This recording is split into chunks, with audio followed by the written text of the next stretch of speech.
Hello dear students. तो आज हम डिस्कस करने जा रहे हैं ट्रिग्नोमेट्रिक फंक्शंस का डिफरेंशिएशन। तो हमारे पास 6 ट्रिग्नोमेट्रिक फंक्शन होते हैं। कौन कौन से? साइन एक्स, कोस एक्स, ठीक है, tan x, cot x, cosecant x और सिकेंट एक्स। ये हमारे पास 6 ट्रिग्नोमेट्रिक फंक्शन होते हैं। इनका डिफरेंशिएशन हमने देखना। अभी तक हमने जो डिफरेंशिएशन देखा वो एक्स स्क्वायर वगैरह अभी उन सब चीजों का देखा था, लेकिन अभी ट्रिग्नोमेट्रिक फंक्शंस का नहीं देखा था। तो ट्रिग्नोमेट्रिक फंक्शंस का डिफरेंशिएशन आप करोगे। देखो, मैं सबसे पहले डी बाई डी एक्स, आपको पता है जब आपको डिफरेंशिएशन किसी का करना होता है डी बाई डी एक्स लगता है ना, और फिर साइन एक्स, इसका आ जाएगा कोस एक्स। अब अगर मान लो आप कोस एक्स का डिफरेंशिएशन करते हो तो वो आता है माइनस साइन एक्स, ठीक है, d by d x of tan x, इसका होता है सीकेंट स्क्वायर एक्स, ठीक है, d by d x of cot x, इसका आता है माइनस कोसिकेंट स्क्वायर एक्स। आगे आता है d by d x of cosecant x, यह आता है minus cosecant x into cot x, ये एक्स आएगा, टी टी लिख दिया था। अब d by d x of किसका? सीकेंट एक्स का, ये आ जाएगा secant x into tan x, ठीक है, secant x into tan x आ जाएगा।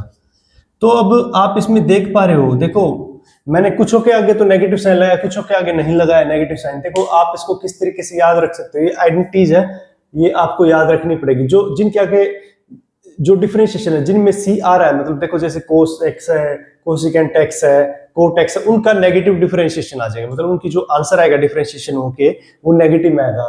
तो कोस एक्स का आ गया minus sine x, cot x का आ गया माइनस कोसिकेंट स्क्वायर एक्स, यहाँ पे मैंने कोसिकेंट एक्स का लिखा minus cosecant x into cot x, ठीक है।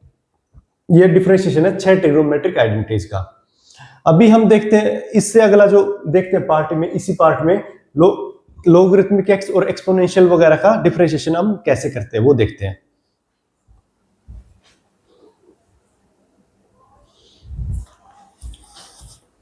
तो चलिए शुरू करते हैं। लोग बेस ई एक्स दे रखा है सबसे पहले हमें। देखो ये क्या है, लोग बेस ई, यहाँ पे बेस ई है और ये एक्स यहाँ पे इसके साथ है, मतलब ये ब्रैकेट में लगा लो आप एक्स।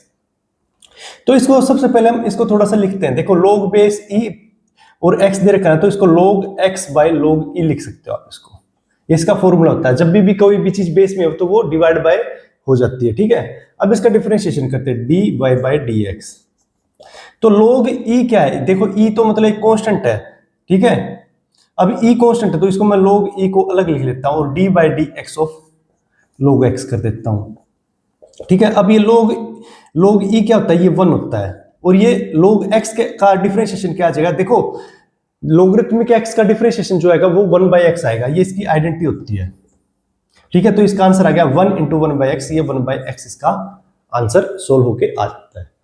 अब इसका नेक्स्ट का सॉल्यूशन देखते हैं। इसमें भी आप क्या करोगे, देखो इसको भी आप इजीली सोल्व कर सकते हो। अगर ये सोल्व करना आ गया तो ये वाला इजीली हो जाएगा। इसको कैसे करते हैं, देखो log u by log e।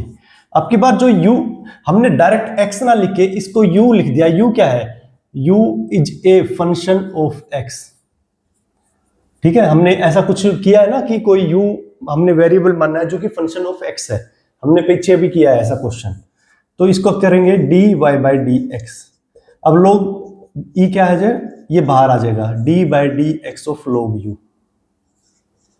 ठीक है, ये क्या आ जाएगा 1। अब देखो log u का डिफरेंशिएशन हो जाएगा 1 बाई यू, लेकिन मैं इसको यहां पे नहीं छोड़ूंगा, मैं इसको क्या लिखूंगा, देखो into du by dx। Actually में क्या है, देखो यहां पे वैसे क्या आना था 1 बाई एक्स इंटू क्या आना चाहिए था, dx बाई dx इंटू, है ना, देखो इंटू dx बाई dx आना चाहिए था, लेकिन dx बाई dx तो 1 हो जाएगा, तो इसलिए मैंने सीधा 1 बाई एक्स लिख दिया था यहाँ पे, ठीक है। अब यहाँ पे क्या है, जो log के अंदर जो टर्म लिखी हुई है, जैसे यहाँ पे x लिखी थी तो dx बाई dx आना चाहिए था, लेकिन मैंने इसको 1 ही लिख दिया था। तो अब जो log के अंदर जो टर्म लिखी है du बाई dx, लेकिन ये तो 1 आएगा नहीं, क्योंकि हमें u का तो पता नहीं है कि वो, अगर मान लो हम ये कह दें कि u x है तो ये तो डायरेक्ट dx/dx वन आ जाएगा, लेकिन हमें ये नहीं पता du x स्क्वायर है, x क्यूब है, x4 है, क्या है। इस वजह से मैंने क्या किया है, इसको 1 into 1/u into du/dx, इसका क्या आ जाएगा आंसर, 1/u du/dx। ठीक है, हमें ये नहीं पता कि u है क्या एग्जैक्टली। ठीक है, तो इसका आज क्या आ जाएगा, 1/u into du/dx, ये आंसर इसका आ जाएगा। अब चलिए आगे देखते हैं, y equal to exponential x, इसका डिफरेंशिएशन करते हैं। अब इससे पहले मैं इसका डिफरेंशिएशन करूं, मैं एक चीज इसमें करता हूं, देखो, take log on both side. जैसे मैं log लेता हूं तो क्या आ जाता है, log y equal to log exponential x। ठीक है, अब log एक्सपोनेंशियल x क्या होता है, देखो इसको आप कैसे सोल्व करोगे, देखो बच्चे, इसका जो फॉर्मूला होता है log, देखो मैं इसको इस साइड लिख देता हूं, log y, इसका जो फॉर्मूला होगा log बेस log e की पावर x, इसका जो फॉर्मूला था इसमें x एज इट इज लिखा जाता है। ठीक है, ये x आगे आ जाता है, फिर log e बच जाता है, जो पावर होती है ना एक्सपोनेंशियल की वो आगे आ जाती है, तो log e तो 1 होता है। ठीक है, तो log y क्या आ गया, x। तो इसका डिफरेंशिएशन अब लो, तो ये डिफरेंशिएशन जब आप लोगे तो 1/y dy/dx इक्वल टू 1, क्योंकि x का जब डिफरेंशिएशन लोगे तो dx/dx क्या आ जाएगा, 1। अब इसको मैं यहाँ पे थोड़ा सा सोल्व करता हूँ, नीचे जगह नहीं बची, तो dy/dx क्या आ गया, इक्वल टू y। इस y को जो यहाँ पे डिवाइड में, ये उस साइड जाके y मल्टीप्लाई हो जाएगा 1 के साथ। तो अब लेकिन y क्या था, e की पावर x, तो dy/dx क्या आ गया, e की x। तो हमारा जो एक्सपोनेंशियल x का डिफरेंशिएशन अगर x के साथ करेंगे ना तो वही सेम आता है। तो हमने ये प्रूव कर दिया कि जब dy/dx हम एक्सपोनेंशियल x का करेंगे वो वही सेम चीज आएगी। ठीक है, अब अगला क्वेश्चन देखते हैं, ये भी ऐसे ही हो जाएगा, take log on both side, तो ये आ जाएगा log y equal to log e की पावर ax, तो ये log y equal to ax है ना, ये जो e, इसकी e की पावर वो आगे आ जाएगी, log e तो 1 होता है। अब इसको तो सोल्व करना बहुत ही आसान हो गया, ये क्या आ गया, log y equal to ax बच गया। अब इसका डिफरेंशिएशन आप कर सकते हो इजीली, मैं करके दिखा देता हूं इसको।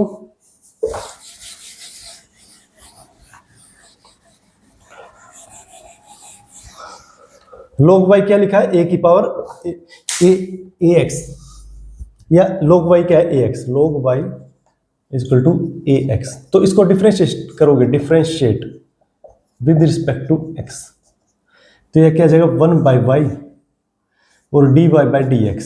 ठीक है, और ax है, इसमें a तो कांस्टेंट है, a का तो डिफरेंशिएशन होगा नहीं, a इंटू dx/dx। अब dx/dx तो 1 आ जाएगा, तो 1/y dy/dx equal to a। तो dy/dx क्या आ गया बच्चे, a इंटू वाई। अब y क्या है हमारा, y हमने यहाँ पे लिखा था e की पावर ax, तो a इंटू e ax। तो dy/dx क्या आ गया बच्चे इसका, a इंटू e की पावर ax, ये हमारा आंसर आ जाएगा। तो मेरे हिसाब से कोई भी क्वेश्चन टिपिकल नहीं है, बस आपको मेथड अप्लाई करना है।